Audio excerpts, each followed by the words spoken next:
recherche d'une activité pour le week-end? Eh bien, la réponse est toute faite. Depuis quelques semaines seulement, l'Agence gabonaise de développement et de promotion du tourisme et de l'hôtellerie, Agatour, en partenariat avec la société de transport Transakanda, vient de mettre à la disposition du grand public un circuit touristique innové appelé le City Tour de Libreville. C'est déjà bien de découvrir que nous habitons une ville qui a une histoire. Cette histoire qui commence par l'arrivée des premiers peuples, en passant par la colonisation, toutes les petites guerres qu'il y a eu au niveau de la gestion des comptoirs et l'installation des comptoirs, et puis on arrive au niveau des indépendances.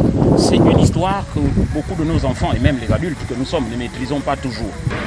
C'est toujours important de connaître l'histoire de notre pays, en particulier Libreville. Donc c'est une belle occasion de pouvoir découvrir Libreville et son histoire au travers de ce tour que l'Agatour propose. Les départs se faisant à l'entrée du palais de justice de Libreville les samedis et dimanches à partir de 10h, il s'agit pour toute personne intéressée de découvrir, sous la conduite bien sûr d'un guide d'une expérience avérée, Libreville, la capitale gabonaise, son âme, mais surtout sa richesse et sa diversité culturelle. Déjà, la première question que je vais poser aux Gabonais, est-ce que vous savez pourquoi Batericat s'appelle Batericat? Et pourquoi? Il faut venir au City Tour de Libreville, vous allez savoir, mais franchement, c'est très intéressant. Les marches d'escalier que vous apercevez ici datent de 1842. Il est plus qu'évident que ce mini-voyage à travers le Grand Libreville revêt un caractère instructif et divertissant, adressé à toutes les catégories de personnes. On en veut pour preuve ces quelques témoignages.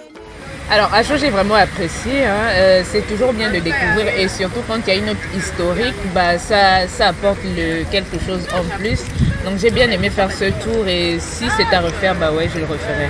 J'avoue, c'était super sympathique. Ça m'a permis d'apprendre plein de choses sur Libreville. Mais bon, je suis quand même restée sur ma faim parce qu'il y a certains sites où on n'a pas eu l'occasion d'y entrer. Par exemple, la Cité de la démocratie. Là où on s'est arrêté à l'ambassade, la résidence de l'ambassade de France, on aurait aimé voir des choses réellement, mais il y a des trucs intéressants à voir et c'est bien. Je dirais qu'avant même qu'on ne regarde les coûts, il faut déjà commencer à se poser la bonne question. À côté de ce que je vais payer, qu'est-ce que j'y gagne? On gagne énormément en venant participer à un tour comme celui-là. On apprend vraiment sur l'histoire du Gabon et en apprenant, on peut également aller transmettre cette histoire à ses propres enfants. Donc, si vous ne pouvez pas amener la famille, venez déjà vous-même apprendre l'histoire de la ville de Libreville et peut-être qu'à travers vous, votre famille apprendra. Je recommande totalement à mes amis de venir au City Tour car c'est très enrichissant et vraiment satisfaisant à la fin. Le rendez-vous pour les départs est donc pris le samedi et les dimanches pour une offre tarifaire comprenant un excellent encas offert par le chef Merlin. On vous invite très humblement, avec toute la bonne humeur possible, de faire le City Tour. Et surtout, vous n'allez pas regretter la dégustation après, elle est magnifique. Bon City Tour!